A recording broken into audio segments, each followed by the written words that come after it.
Penuntun Saat Teduh Sinode Gereja Kristen Jakarta, Minggu 20 Februari 2022. Berdamai dengan keadaan bagian pertama. Ayub 42 ayat 1-6. Maka jawab Ayub kepada Tuhan, "Aku tahu bahwa Engkau sanggup melakukan segala sesuatu dan tidak ada rencanamu yang gagal. Firman-Mu, siapakah dia yang menyelubungi keputusan tanpa pengetahuan? Itulah sebabnya tanpa pengertian aku telah bercerita tentang hal-hal yang sangat ajaib bagiku dan yang tidak ku ketahui. Firman-Mu, dengarkanlah, maka akulah yang akan berfirman. Aku akan menanyai Engkau, supaya Engkau memberitahu aku. Hanya dari kata orang saja aku mendengar tentang Engkau, tetapi sekarang mataku sendiri memandang Engkau. Oleh sebab itu, aku mencabut perkataanku dan dengan menyesal aku duduk dalam debu dan abu." Pernahkah Anda terlambat macet parah dalam perjalanan? Macet parah di jalan tol dan tak ada pilihan untuk keluar dari jalur macet tersebut. Semakin jauh Anda memandang macet tersebut terasa semakin panjang. Apa yang biasanya Anda lakukan? Mungkin Anda mengomel, marah, kesal, dan berulang kali memencet klakson. Semakin Anda melakukannya, semakin Anda gelisah dan stres dalam kemacetan, bukan?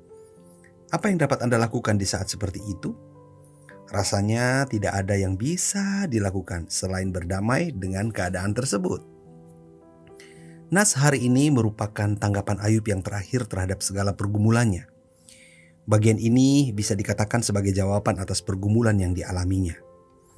Pada akhirnya, apakah Ayub sungguh memahami semua pekerjaan ilahi di balik kesengsaraannya? Nyatanya, Ayub tetap membiarkan dirinya berada dalam ketidaktahuan. Buktinya, posisi teks ini diletakkan sebelum pemulihan keadaan Ayub pada pasal 42 ayat 10-15. Ini menunjukkan bahwa pemulihan bukanlah jawaban atas pergumulan Ayub.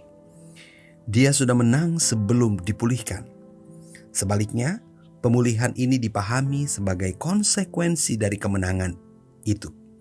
Kemenangan Ayub terjadi saat ia mengakui kedaulatan dan hikmat Allah di tengah semua penderitaan yang dialaminya. Dalam pergumulan panjangnya, Ayub mengalami pengenalan yang semakin dalam akan Allah.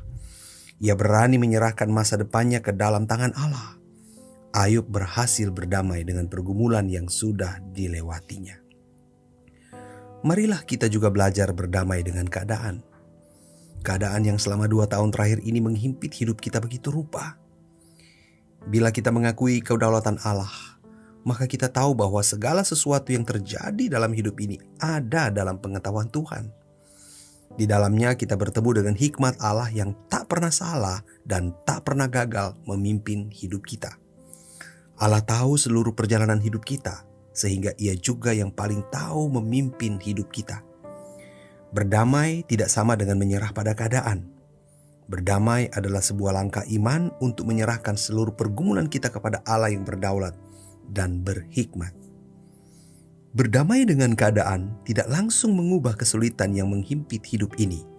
Tapi dari situlah kita melihat seluruh hidup ini dengan iman kepada Allah yang berdaulat atas hidup kita. Tuhan Yesus memberkati.